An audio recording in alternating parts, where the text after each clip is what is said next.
Siniifaa baay'eetu kabajamtootaa fi jaallatamtoota hordoftoota YouTube chaanalii Asteertuu MN baga nagaan gara chaanalii kootti nagaan dhuftanii warri maatii taatan asumaan YouTube koo share like gochuun commentii yaada keessan naaf kaa'uun warri maatiin taan immoo subscribe gochuudhaan maatii koo ta'uun dabalama isiniin jedha. Irra deebi'ee ammas nagaan waaqayyoo siniifaa baay'eetu jirtu nagaa keessanii manaaf haala jirtan keessatti nagaa waaqayyoo hunduma keessaniif haa baay'atu. Waaqayyoon ni haala hundumaa keessatti nu eegee galataaf ulfina fudhatu. Egaa har'aan obboleettii keessan maal qabaddee gara keessan dhufee yoo jettanii akkasnaan jetti turte hakkoon koo akkasnaan jedhu turani. Gorsaa fi haatiin tuffatamu unaan jedhu turan. Gorsaa fi haatiin tuffatamtu unaan jedhani. Maaliif akkas jettu? Haatilleen tuffatamtu gorsoo akkamiin tuffatamne gaafan jedhuuni namni nama gorsuu waa hubateetu gorsa namaa keessaa waa fudhatu. Kanaafi gorsi karaa sitti argisiisaa wayis si barsiisaa. Kanaafi haatii fi gorsi tuffatama hin qabu naan jedhu turani. Egaa anis beekumsa qabaadhee soon ta'ini akka nama wallaalaa tokkotti amman yaada tokkorraa isiniif ibsuu qabu. Wanti nani irratti dubbachuu barbaade yookiin yaadni nani qabadhee dhufe tokko yoo jiraate obboleettii tokkos akkas jetti turte dhiyoodhuma kana gara biyya ambaa kana gara biyyaa galtee jechuudha. Nuti obboloonni gola ormaa hojjennu kuni wanta baay'ee holola baay'ee dhageenya jechuudha. Karaa miidiyaatiin karaa namaatiin holola baay'ee dhageenya jechuudha. Nu jechuuni warqii ibidda keessa darbitee warqummaan ishii beekame jechuudha. Shamarran biyya ambaa baanii hojjetan shamarran kaayyoo qaban kanaaf jennaani warra kaayyoo qaban itti dubbachaa jiraani. Yoo ati kaayyoo qabaatte holollii fi hoduun ati dhageessu siraasuu hin danda'u jechuudha. Tokkoffaa isa jalqabaa bu'uuraaf albuuda waan hundumaa isaa harkaa qabu waaqayyoon abdadhu obboleettii koo. Inni taan immoo ofii keetii murtoo fi murannoo kutannoo qabaachuun barbaachisaadha. Yeroo baay'ee jireenyi waddadee jedhanii akka nuti abdii kutan akka nuti yookiin mooraalii yookiin immoo taasfaasa jedhamu sana abdii akka nuti kutannu sana nu godhu jechuudha. Kan biyya jiru as qarshii nutti ergaa jedheetu firri nutti bilbilaa hormi nutti bilbilaa. Nuti suuraa keenya halatti yoo maxxansinu suurri keenya baay'ee babbareeda. Garuuti akkas jirra akka suura keenya miidiyaa irratti baasnee akka miidiyaa irraa immoo warra dhiichisaa jiran warri immoo akkasuma gola mijanne keessa dhaabbatanii yeroo madaamiin gadi isaan irraa baatee if uffatanii diddibatanii xaxxaragatanii miidiyaa isaanii irratti achi ba'anii shubbisanii akkas jiru. Dhuguma akkuma miidiyaa sanarraa shubbisan jira. Gaafa viidiyoodhaan achi miidiyaa keenya irratti baanee viidiyoo waraabnu akkuma sana jirraa gola keenyatti shamarran obboloonni biyya arabaa hojjettaniif an dubbachaa jira. Egaa gubataa marqaa hubataa targaa jedha Oromoon keenya. Kan beekutu namaaf beeka. Nuti hin beekna. Maal keessa akka dabarsine maalis dabarsaa akka jiru hin beekna jechuudha. Kan biyya jiru achi as nutti bilbila. Jireenyi qophaa waddadee jedhu gola hormaatti haa'uudhaa fi gola hormaati boqonnaa siin kennu. Biyya galtee boqochuudhaa fi hoduun odeessanii fi haalli jiru akka galtu siin godhu. Maal wayyagaa nuti furmaanni isaa jidduu kanatti furmaanni isaa maal? Garuu akka nama ofii kootiifis kan hin ofitti himu sammuu kootis kan hin abdachiisu yeroo hundumaa kanis na boqochiisu anaan akka kootti inni ana fayyade tokko yoo sin fayyade jedhetan obboloota ko namni waan qarshii qabaateef hin jiraatu obboloota ko namni waan qarshii dhabeef hin du'u. Isa jalqabaa akkuma siniin jedhe Waaqayyoon abdadhu, hojii qajeelaa ta'e hojjedhu. Karaa jallinaatii hojjettee milkaa'uuf hin yaadin. Warri karaa jallinaa hojjetanii milkaa'uuf yaadan dhuma badu waan ta'aniif, warri karaa qajeelummaatiin hojjetanii dhuma isaanii bareeda waan ta'eef, har'a waan argatan fakkaatu malee summii addaa keessa jira waan ta'eef karaa jallinaarraa, karaa qajeelummaarraa yoo adeemte, karaa Waaqayyoon gammachiisuurraa yoo adeemte, haqa keetiin yoo adeemte, dhumni kee badinsan ta'u jechuudha. Kanaaf jalqaba tolanii dhuma badummaa nama oolchu. Kanaaf wanti nani sammuu koo amansiisu yeroo baay'ee hololoota garaagaraa yoo dhagahu, hololoota sanarraa ija koo kaaseen, hololoota sanarraa yaada koo kaaseetani an quboota koo lakkaa, harka quba koo lakkaa, miiran qaama kootiin lakkaa jechuudha. Qaama miirota kootiin lakkaa jechuudha. Oolmaa hojii Waaqayyoon yaaduu jalqaba jechuudha. Kan namni holola addaa qilleensa kana dhiiseen, haalota jiru kan hundumaa dhiiseen, dubbii sagalee Waaqayyoo isa dubbatu sana sammuu koo keessatti xiinxalu yaaduu jalqaba jechuudha. Nutu abboomamuu dide malee laftiif samiin otoo uumamiin Waaqayyo anaaf si wanta yaade hundumaa beeka. Baay'ee nutu rakkinatti abboomamuu diduu keenyaan of galche malee Waaqayyo dhalli namaa kamillee akka rakkatu hin barbaadu. Waaqayyo erga marga borcoolagee baduuf yaade si nama akka bifa isaatti uumetti akkamitti yaadne Waaqayyo. Namni abboomamuu diduudhaan jalqaba sabboomii cabsuudhaan duuti nutti dhufe. Jireenyi immoo karaa Yesus Kiristoos nu dhufe. Egaa obboloota ko, obboloonni amantii garaagaraa keessa jirtan, ani sittin isinitti lallabuuf osoo hin ta'ini, garuu just akkasuma walii galaatti dhaamsa tokkoof gorsa tokko sammuu koottis isiniifis kennu waan hin barbaadu. Hololootan ilaalina. Amantii qabaadhaa. Nama amantii hin qabneef immoo homtuu hin ta'u. Kanaaf isin ofii keessaniif wanta jiru raja keessan kaasaati, qabeenyaati qabdu, ilkaanati qabdu, ijjiati qabdu kan Waaqayyoo miti.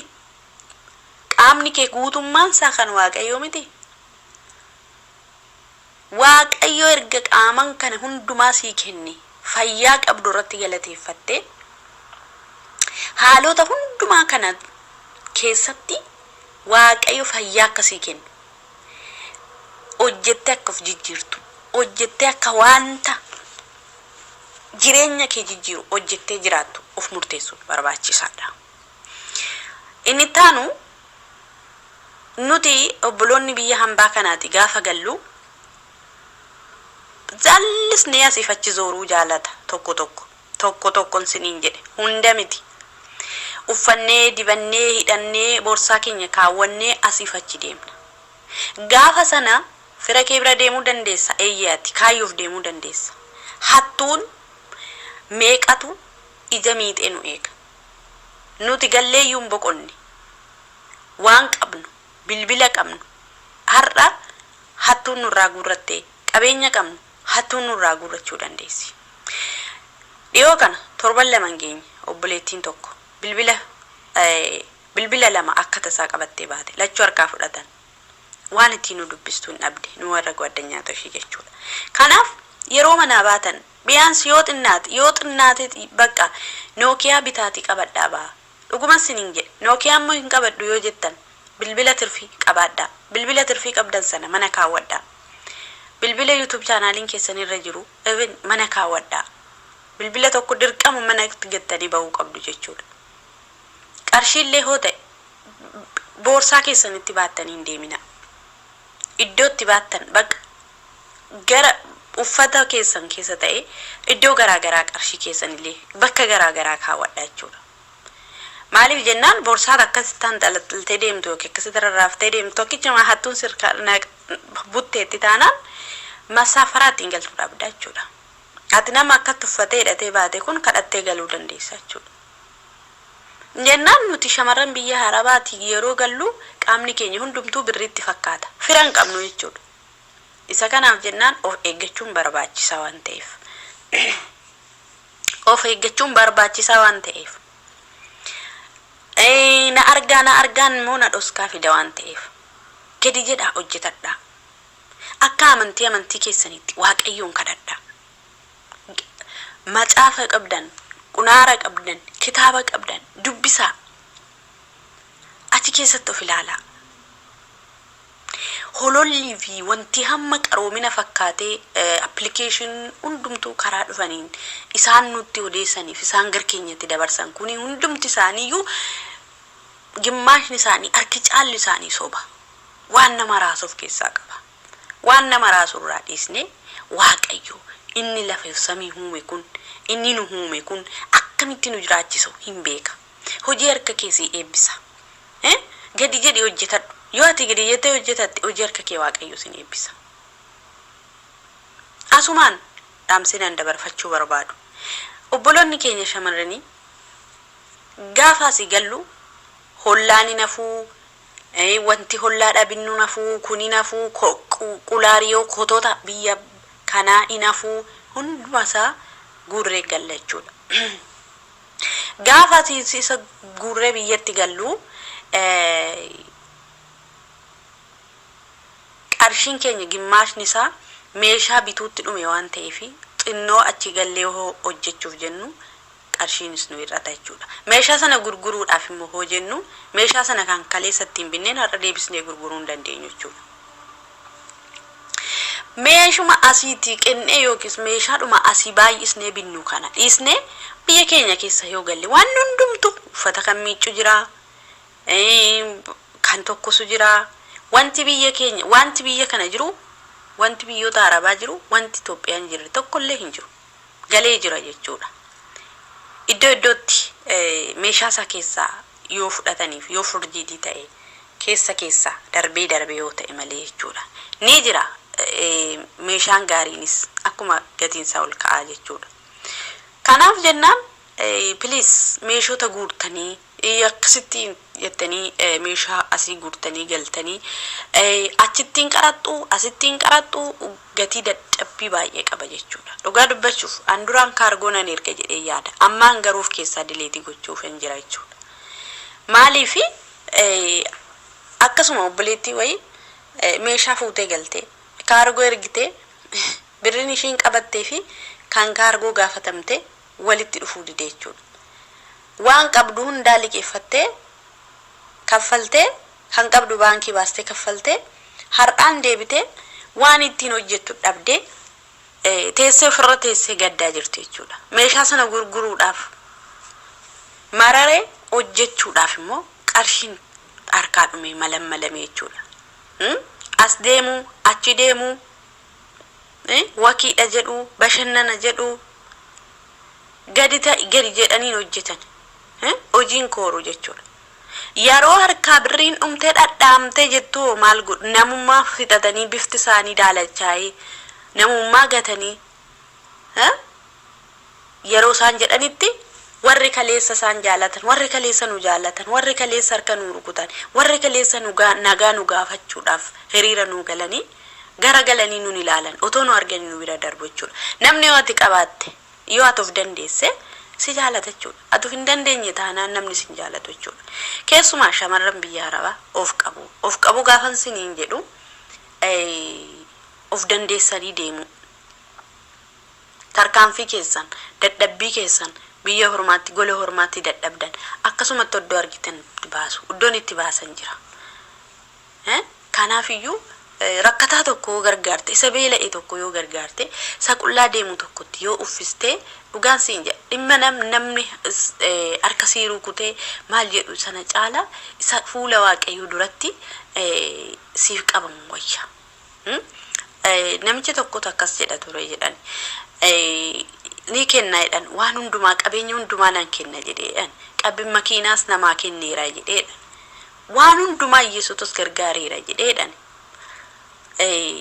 namichi kuni yeroo tokko nama bokkaan itti roobu akkasittiin taa'ee muka jala taa'u wayaa dhabee akkasitti bokkaan itti roobu tokko tan dhufee jedhe yana jaakeettii koo ofirraa baasee kenneefi jedheedha namni sun nama rakkataadha namni kun immoo qabeenya nama sanaan kan makiinaa namaa kenne kan maal namaa godhe hundumaa caalatti kanan ani jaaketti koo wayaa ofirraa baasee nama rakkataa sanatti nama qullaa taa'ee jiru sanatti uwwisetu anaaf qabame fuula Waaqaa duratti jedhee jedhama.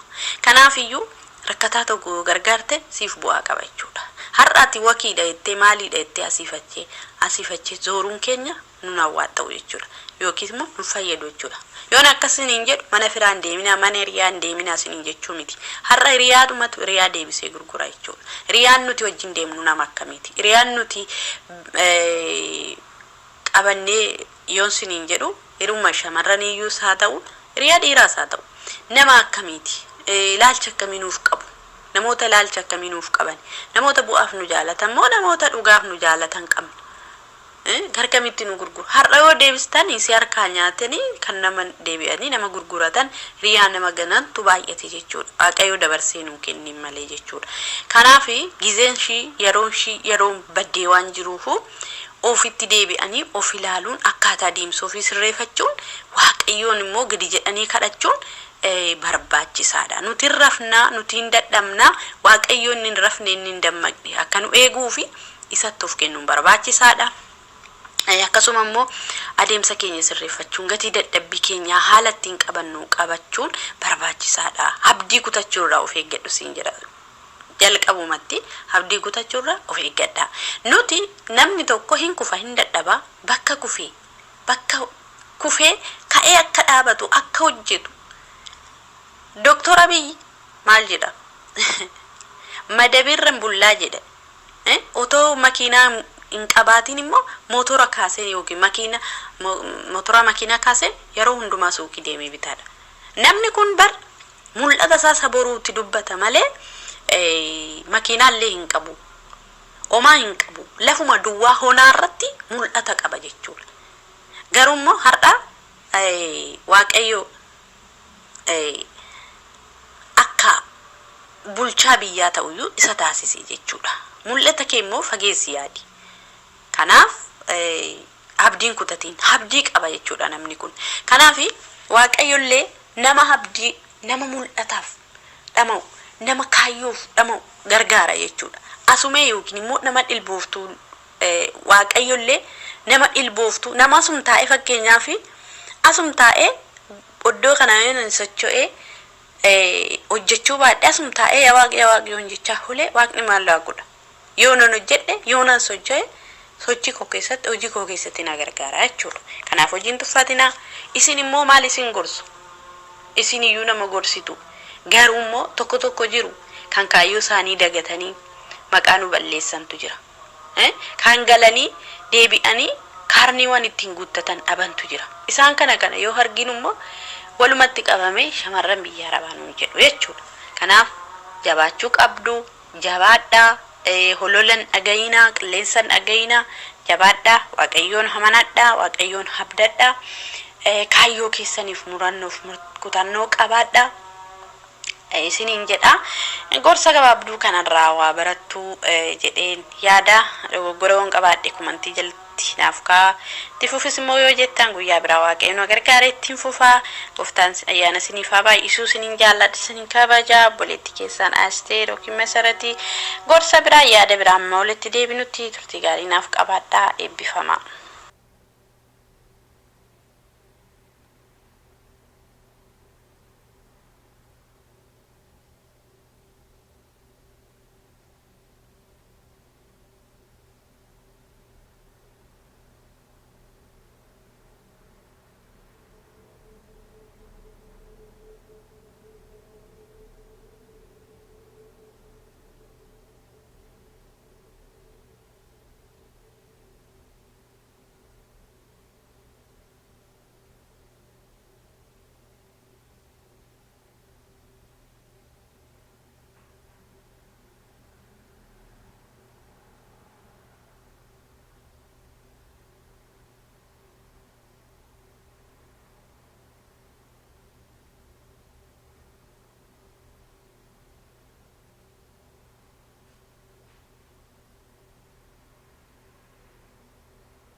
ستن كنا هللويا يا واقعي غوفتا ستن كنا دبرسيتن يسوس إلا يا واقعي غوفتا برت يسوس هندمتو كتاب متاسا دبسو برت يا واقعي هدون كي مصر دبسو برت يا واقعي هدون باولوجي دبسو نمني كي يا واقعي وانجيلا دبسا يا واقعي نمني كي رقا قبا يسوس نمني كي رقا باتي جرى يسوس قلقل كنا يا واقعي قربجا كي كنا سنبربانا هم نواق الراباني رترقين جريان هم نسا يا واقعي غوفتا يعقوب لفدو ورت لفونا رت عيسى يا واقعي ملا سوا قرارجي مثلاني سمير يا واقعي لفات دي رجرو لفونا كيتنا متربطاتي لفوا ونجر كيتنا مترب هاليلويا لفوا ونجر كيتنا بنا متربطاتي لفا يا واقعي سغلين قمن كيت سغلين ما يرغتاتي لفا يا واقعي دكنا كيست يا واقعي إفنا ما يرغتاتي هم نديغا يسوس يربچك عبد سن قدا واقرا اولان هبنمو واقرا اولان هبنمو آمين هاليلويا آمين مقا يسوس نمك وجنتي آمين يا واقعي ساتي كنا مقا يسوس نوبلوت اسرجن هندماف سن قدا ملت ثاني jireenya isaanii qalbii isaanii harka keettan dabarsee kenna yaa waaqayyo gooftaa karaa hundumaan waan isaan si barbaadaa jiran ilaa bulettiin kun si barbaadaa jirti yaa waaqayyo kallattii isaan irratti si barbaadan itti argamiif ilaa yaa waaqayyo ani hin beeku ati hin beekta ilaa yaa waaqayyo gooftaa ani hin beeku ani waan tokko hin beeku ati garuu hin beekta bifa isaanii beekta maqaa isaanii beekta ilaa hojii isaanii hin beekta ilaa yaa waaqayyo maalirratti akka isaan si waaman hundumaa hin beekta ilaa yaa waaqayyo gooftaa maalirratti akka isaanii naaf argami ati nagaggeessi ati ana wajjin ta'i waan amaatti nan kennin jeeni yesuus saansi barbaadatan ati hin beekta maqaa yesuus kiristoosin galgala kana maqaa yesuusin xalaan isaanii haa dubbifamuufi xalaan deebuu dide yaa waaqayyo xalaan dubbifamuu dide yaa waaqayyo xalaan deebii argachuu dide galgala kana nan jedha obboleettii kanaaf nan jedha obboleessa kanaaf nan jedha yaa waaqayyo wanti duraa dhokate wanti duraa mul'achuu dide wanti yaa waaqayyo dafqa isaanii nyaate irraa galgala kana rukuteera maqaa yesuus kiristoosin bara kana bara milkaa'umsa bara kana bara mul'ata bara kana bara nagaa bara kana bara yaa waaqayyo wanta haalaatti darbanii maqaa yesuusin haa ta'uufi آمين ati nu wajjin ta'i nu gaggeessi humna hafuura kee nu wajjin ta'i harkan kanatti nu wajjin ta'i maqaa yesuusin ameen maqaa gooftaa yesuus kiristoos beet dura keessatti torbee nagaa sinifaata ameen guyyaan dura keessatti humna maqaa yesuus kiristoos guyyaa nagaa sinifaata yeroo dura keessatti humna maqaa yesuus kiristoos yeroo nagaa sinifaata ameen torbeetti gadda dhageessatu otoo hin taane torbeetti gadda boo'icha dhageessatu otoo hin taane torbee gammachuu siniifaa ta'u maqaa gooftaa yesuus kiristoos ameen torbeetti ameen gurri keessan gammachuu dhaga'u siniifaa ta'u maqaa yesuus kiristoos maqaa ameen gooftaa ameen yesuus kiristoos torbeetti waan addaa gurri kee dhaga'u torbeetti sagalee misiraachoo gurri kee dhaga'u maqaa gooftaa yesuus kiristoos siniifaa ta'u ameen ameen obboleessa koo obboleettii koo warra jala jirtan humna maqaa yesuus kiristoos siniinan jedha torbeen dura keessan jiru kun torbeetti misiraachoo addaa dhageessan torbeetti dubbii addaa dhageessan torbeetti gammachuu addaa dhageessan siniifaa ta'u maqaa ameen gooftaa yesuus ameen ameen siniifaa ta'u ameen humna maqaa yesuus kiristoos siniifaa ta'u Amen, amen. maqaa yesuus kiristoos ameen ameen humni du'a aboon du'a maqaa gooftaa yesuus kiristoos aboon du'a dura keessanii kan ka'e haa ta'u ameen humni du'aa maqaa gooftaan dura keessanii haa cabu boolli Amen. boolli itti nama awwaaluuf qotamaa jiru maqaa gooftaan dura keetti kan duude haa ta'u galgala Amen. kanaa kaasee maqaa gooftaa yesuus kiristoos walii gallee duuchineerra duuchineerra humna maqaa yesuus kiristoos boollicha siif Amen. qotame boollicha fira keef qotame boolla awwaala maatii keetti qotame